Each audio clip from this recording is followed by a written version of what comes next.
Thanks for watching our videos. A number of the teaching practices and examples that you saw were inspired by our partner educators in the Remaking Middle School initiative. We hope you'll find them helpful as well. Now, we wanted to join you for a quick interactive game. So research on how we think shows that recalling ideas from memory helps us learn. That's why we thought we'd ask you a few questions to deepen your learning. And to make this fun, we thought we'd play a game, 2 facts and a myth. Here's how it works. On the upcoming slides, we'll list 3 statements. Your job is to figure out which 2 statements are facts and which one is the myth. If you get it right, you can walk around with new confidence about your knowledge. If you get it wrong, you can learn, and that's a pretty good situation too. Let's begin. Number 1, middle school is a good time to socialize youth to hold different beliefs or mindsets. And number 2, middle school SEL instruction means repeating the same SEL lessons that students had during their elementary school. And number 3, middle school SEL requires efforts to change the emotional climate of the classroom to feel safe, inclusive, and supportive. Okay, which one was the myth?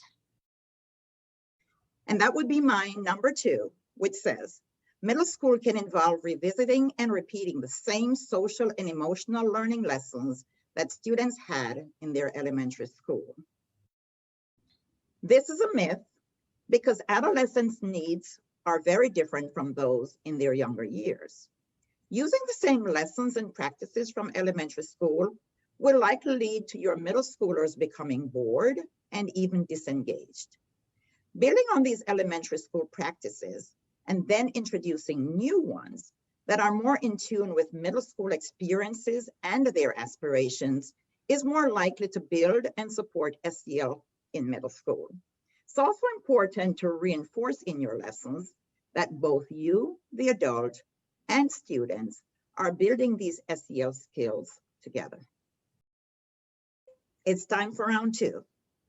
Number 1, middle school students need to experience more autonomy in decisions, and as a result, close relationships with adults become less important. And number 2, middle school students are keenly aware of status. They think about how they fit in, what makes them unique, and how other people are treating them. Number 3, middle school students need to feel a sense of competence, set their own goals, and work to achieve them. Okay, which one was the myth? That would be number 1.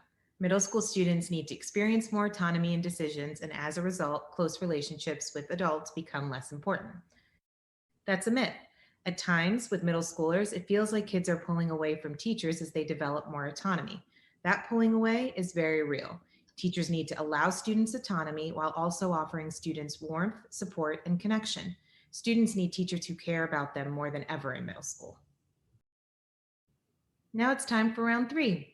Youth learn a lot about emotions in middle school. Which statement is a myth? Number 1, it's important to talk with students about recognizing and managing their own emotions and becoming aware of others' emotions.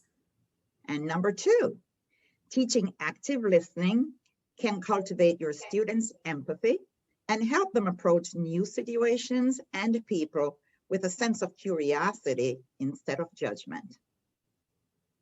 Number 3, it's better to rely on videos and vignettes instead of using students' own relationships and experiences for teaching emotional skills. Okay, which one was the myth? Mine was the myth. The myth is that it's better to rely on videos and vignettes instead of using students' own relationships and experiences for teaching emotional skills. In fact, in the middle school years, we recommend using students' own experience as the raw material for learning about emotions. This is much better than canned examples. Efforts to connect learning to students' own lives can make the learning more meaningful.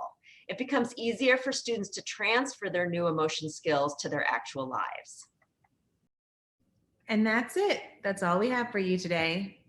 Thanks so much for joining us, and feel free to reach out to us if you have any additional questions. We're so glad you joined us today.